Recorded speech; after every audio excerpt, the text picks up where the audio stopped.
bien salut tout le monde et bienvenue pour une toute nouvelle vidéo impression sur jeu fini. Et aujourd'hui je vais vous parler de Borderlands le Pre-Sequel.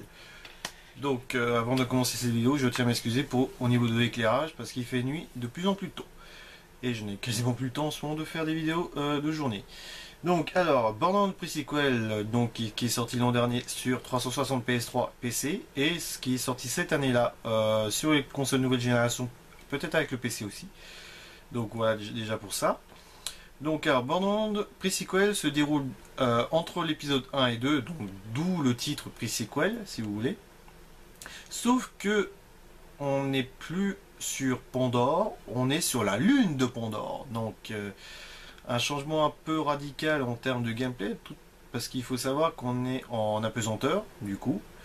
Donc on peut faire des sauts de fou. Et donc ça change un peu. Après, ce qu'il faut savoir, c'est que c'est la même chose que les anciens opus, le 1 et le 2. Donc on est toujours dans l'humour assez gras. Graphiquement, c'est toujours du cel shading.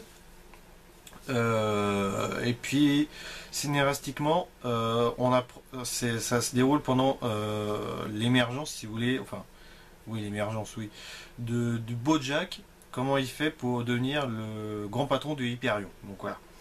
Bon après scénaristiquement bah c'est un peu moyen quand même. C'est juste pour ça quoi. Je crois que c'est un jeu voilà qui est sorti. Voilà tiens on va sortir un Borderlands et puis on va attendre le 3 bien patiemment. Donc pour ma part c'est un épisode quelconque. Hein. C'est pas non plus c'est un bon jeu. C'est vrai. Je me suis bien marré là-dessus. Mais après, est-ce qu'il fallait le sortir en l'état actuel? Je ne pense pas. J'aurais bien préféré avoir un troisième opus ou essayer le jeu point and click Tale of Borderlands de je sais plus quel studio d'ailleurs, Telltale, voilà. Non, alors le jeu, je vous le dis, il reste très bon. On prend l'esprit de Borderlands, mais ce qui me gêne un peu, voilà, c'est un épisode de 1.5. Voilà. C'est vrai, c'est un 1.5. Je suis d'accord avec vous. Parce que ça se passe entre le 1 et le 2. Donc ça c'est vrai que c'est bien trouvé d'ailleurs en même temps. Mais sinon en termes de nouveautés, il n'y en a pas quoi. À part bien entendu les 4 nouveaux persos qu'on contrôle. Et petite nouveauté, alors il y en a une petite. On a la possibilité de contrôler un claptrap. Donc moi qui adore les claptraps, bah, j'ai pris un claptrap et c'est vrai que c'est assez rigolo. Après ce qui est marrant c'est que le claptrap arrive à monter dans les échelles. Mais après il vous le dit comment le claptrap vous dit ah merci le constructeur de m'avoir aidé à grimper les échelles. Voilà, c'est assez particulier parce que ça, le claptrap il a juste une roue quoi si vous voulez pour avancer. Mais c'est vrai que en termes d'humour c'est vrai qu'on est toujours là, un humour gras, voilà, très enfantin mais franchement toujours aussi bon. Le petit truc qui me manquait c'est Tina. Ouais, c'est la protagoniste du 2 qui était. Bon, on l'entend, parce que j'ai arrêté le jeu il n'y a pas si longtemps. On l'entend dans une des missions, mais c'est vrai que c'est dommage de ne pas avoir Tina, parce que franchement, c'est une perso que j'adore dans la série des Borderlands. C'est la petite gamine de 10 ans qui balance des conneries, mais monumentales. D'ailleurs, il y a eu un DLC spécial sur elle, sur le 2, et franchement, c'est complètement barré. Donc, voilà ce que je peux vous dire sur le jeu. Bon, après. En termes de durée de vie, je crois qu'il est plus court. C'est un des plus courts que j'ai fait.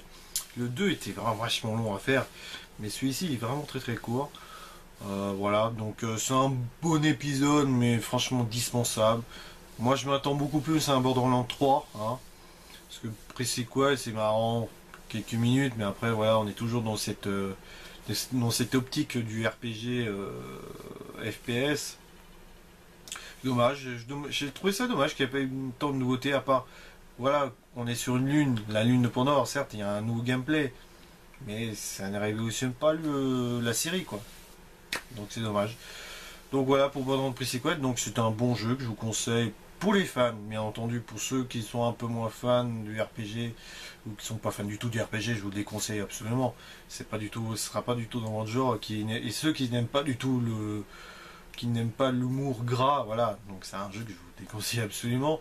Après voilà, il est sorti dernièrement en promo à 10 € je crois, donc parce qu'il est sorti il y a un an, la version current gen bien entendu. Ou attendez un peu la baisse de prix sur la collection des Borderlands qui regroupe le 2 et le Pre-Sequel. Et voilà, prenez-le vraiment pour ceux qui sont fans ou à petit prix. Donc voilà. Pour pendant le pré-sequel, donc un jeu que je vous conseille, mais sans plus. Donc voilà.